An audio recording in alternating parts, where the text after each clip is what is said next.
मार इथं डुबकी, कर आंघोळ. अरे रे दादा, अशा पाण्यात कोण आंघोळ करेल?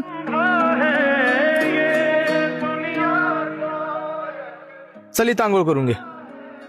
अरे पागल झालंस का डी दादा, अशा घाण पाण्यात आंघोळ करणार का मी? अरे वा, फायनली या पाण्यात तर आंघोळ करशीलच ना तू. अरे काय झालं डीदा, कुठेही पाणी दिसलं की डुबकी मारेल का मी? अरे ते पाणी बघ किती घाण आहे, त्यात किती कचरा टाकतात लोक. रूप बताना क्या जाने, जिस अंधे ने प्रभु को देखा नहीं, वो रूप बताना क्या जाने,